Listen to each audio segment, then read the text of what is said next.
Chute d'un yo-yo. Deux disques identiques, homogènes, de rayon R égale 20 cm et de masse M égale 1,5 kg sont reliés en moyenne d'un essieu de rayon petit r égale 5 cm et de masse négligeable, de façon à former un yo-yo.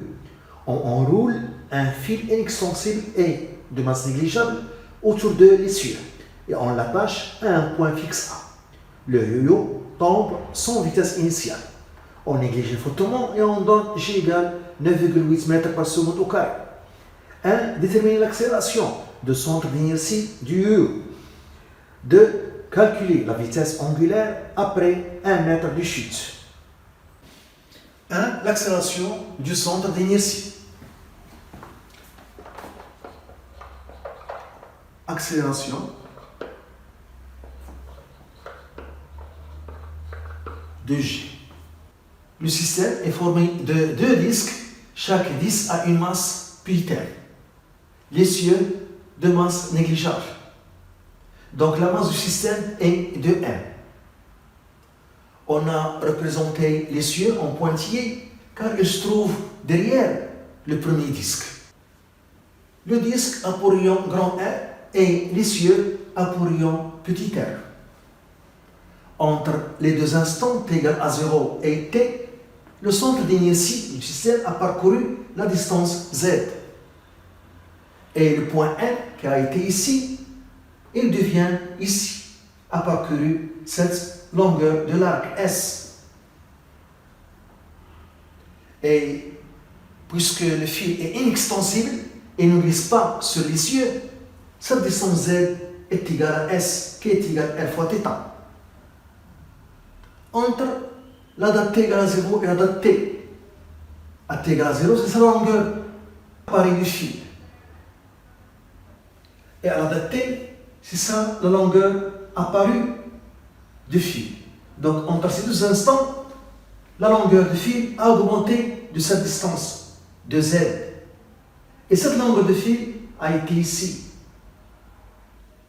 Donc, si le fil est inextensible et ne glisse pas sur l'essieu, Z est égal à S, l'abscisse curviligne de M. S qui est égal à R fois θ, petit r fois θ, et non pas grand R fois θ. Puisque le fil est inextensible et ne glisse pas sur l'essieu de rayon petit r, on a Z est égal à S, l'abscisse curviligne de point M, qui est égal à petit r fois θ. Car cette longueur de fil qui est égale à Z a été ici. Je dérive par rapport au temps. Donc Z point est égal à R fois θ point. Point signifie la dérivée par rapport au temps. Z point c'est Vz. La vitesse Vz est égale à R fois θ point. Je dérive une deuxième fois. La dérivée de Vz c'est l'accélération AZ. R est une constante, petit r fois θ de point. La relation entre AZ, la coordonnée de l'accélération de centre d'inertie J du système et l'accélération angulaire θ de point du système. Au cours de mouvement, le système est soumis à son poids P et à la tension de fil T. Pour trouver l'accélération du centre d'inertie J du système, on applique la deuxième loi de Newton et la relation fondamentale de la dynamique de rotation. Deuxième loi de Newton. On a de force P plus T est égal à M à G. Dans ce cas, la masse du système est 2M. Donc 2M fois AG. On a deux disques et chaque disque a pour masse M. Par projection, sur l'axe OZ, orienté vers le bas, on écrit PZ plus TZ est égal à 2MAZ. La projection sur l'axe OZ dans toute la longueur, et puisque P et K ont le même sens, donc PZ est positif et est égal à la masse du système, qui est 2M fois G. Plus la projection de T sur l'axe OZ dans toute la longueur, mais T et K ont des sources opposées. Donc TZ est négatif. Donc c'est moins T en considérant T positif. Et le moins de la coordonnée est égal à 2M à Z. Donc 2mg moins T est égal à 2M à Z. On cherche T en appliquant la relation fondamentale de la dynamique de rotation.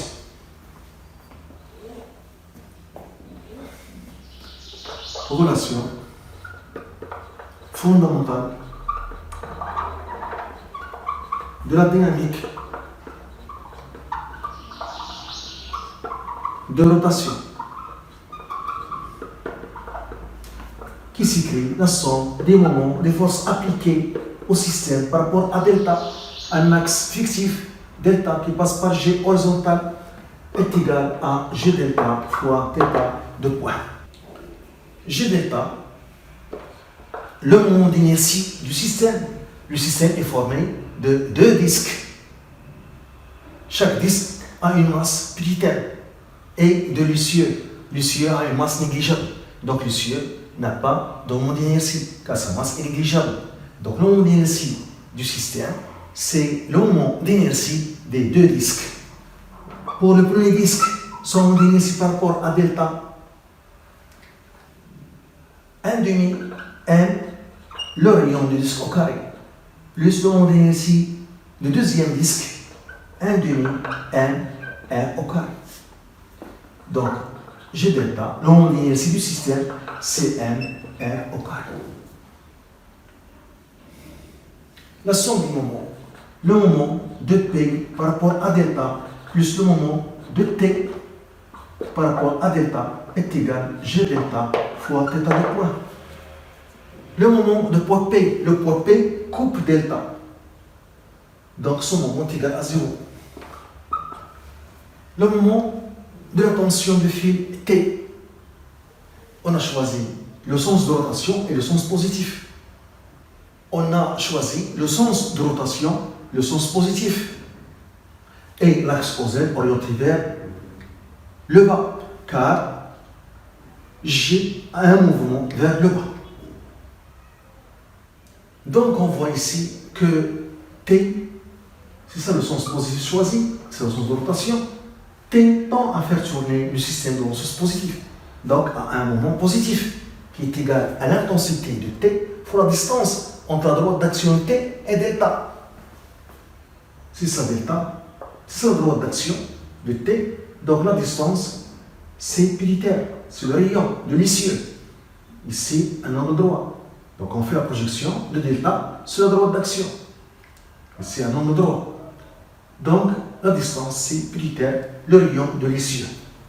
Donc T fois péritaire est égal à n r au carré fois θ de point. Donc T égale, quand on cherche, T égale n r au carré sur petit r fois θ de point. Et à partir de cette relation, θ de point, c'est AZ sur R. Je remplace ici. Donc on trouve égal n r au carré sur petit r au carré fois AZ. Et je remplace ici T par son expression ici. Donc en remplaçant ici, je vais avoir 2mg moins n r au carré sur petit r au carré fois AZ est égal à 2m à Z. Donc 2mg est égal à 2m à Z plus m r au carré sur petit r au carré fois AZ. Je divise les deux nombres par 2m, donc je vais avoir g est égal à z plus r au carré sur 2r au carré fois AZ. Je factorise ici par AZ. Donc G est égal à AZ facteur de 1 plus R au carré sur 2 fois petit r au carré. On cherche AZ, l'accélération de centre d'inertie du système est égal à G sur 1 plus grand R au carré sur 2 fois petit r au carré. C'est l'expression de l'accélération de centre d'inertie du système, ou bien l'expression de la coordonnée de vecteur accélération de centre d'inertie du système. Application numérique, AZ est égal à G 9,8 sur 1 plus grand R c'est 20 cm en mètre 0,2 au carré sur 2 fois petit r 5 cm en mètre 0,05 au carré. On trouve AZ égale 1,1 mètre par seconde au carré. 1,1 mètre par seconde au carré. Donc on remarque que AZ est constante. Donc G est une constante, les rayons sont des constantes. Donc AZ est constante. Donc le mouvement est rectiligne uniformément varié. AZ est une constante. Donc le mouvement de G, le centre d'inertie G, est rectiligne uniformément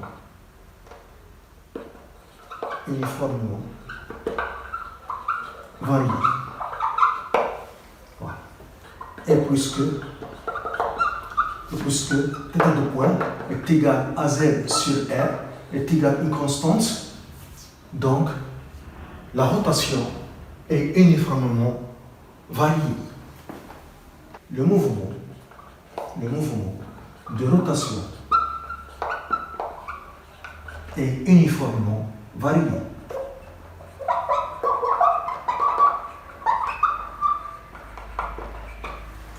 Voilà. De la vitesse angulaire après 1 mètre de chute.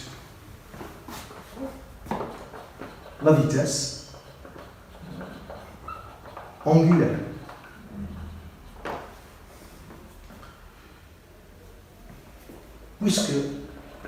Puisque le mouvement est une rotation